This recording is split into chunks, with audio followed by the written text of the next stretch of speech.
Yellowstone's geysers at risk of extinction from climate change. This is what tree skeletons reveal.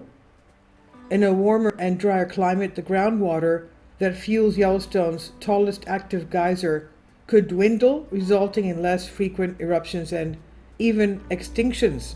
Now, we know that Yellowstone is one of the 21 supervolcanoes of the world. It has over 10,000 hydrothermal features and over 60% of the world's geysers. Yellowstone's Steamboat Geyser, the tallest active geyser on Earth, could fall victim to climate change and stop erupting as drought takes hold over the region, scientists say. As temperatures soar and rainfall declines across the American West, the groundwater reserves beneath the national park could become insufficient to feed the iconic geyser, a new study has found. Groundwater is fueled for geysers. This is what Michael Poland, the research geophysicist and scientist in charge of the Yellowstone Volcano Observatory, who was not involved in the new research, told Life Science. In an email, he said, without water, there's nothing for the geysers to erupt with. Unlike Yellowstone's Old Faithful geyser, which currently blasts 20 times a day, Steamboat does not erupt on a predictable schedule and experiences dry spells that can last between 3 days and even 50 years. To determine what causes these dry spells, researchers search for clues in the trees that grow around the geyser's vent. When Steamboat erupts frequently, its spray coats the surrounding greenery in a thin layer of silica.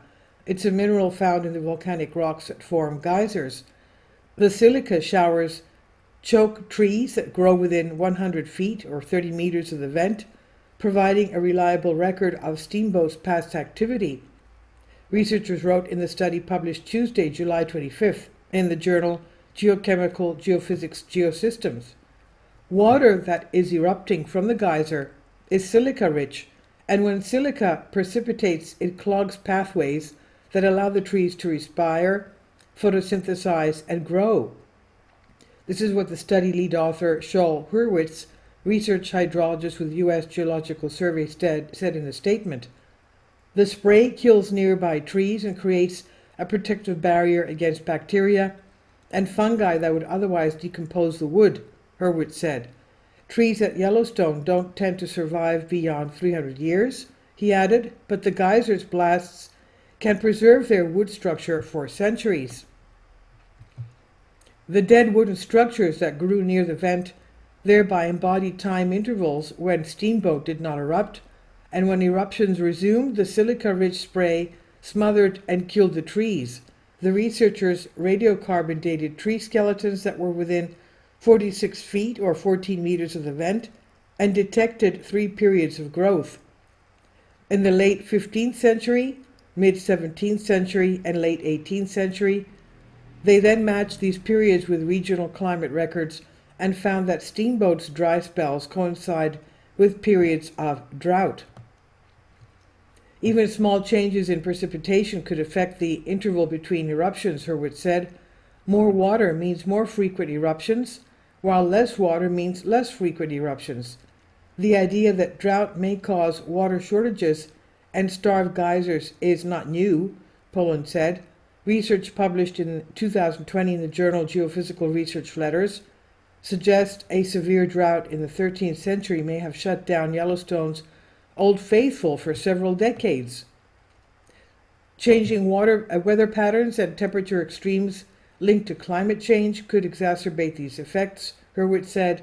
We might expect to see the geysers go to totally different behavior in terms of the interval between their eruptions, erupting less frequently, and some of them might even go extinct, he said. But like Old Faithful, geysers that switch off when times are tough can spring back to life, Poland said. Geysers are incredibly dynamic systems and change all the time, so there's always a chance that a geyser will die off or a new geyser will form as a hydrothermal plumbing system in the shallow subsurface evolves. And this is by Sakra Par on Life Science. Please leave your comments and thank you for your support. Support my Patreon account. The daily posts are 5 videos daily, and they are totally different from what I have on my YouTube channel. Thank you so much for your support and that you find all my content so interesting. You'll find the Patreon account details in the description box below.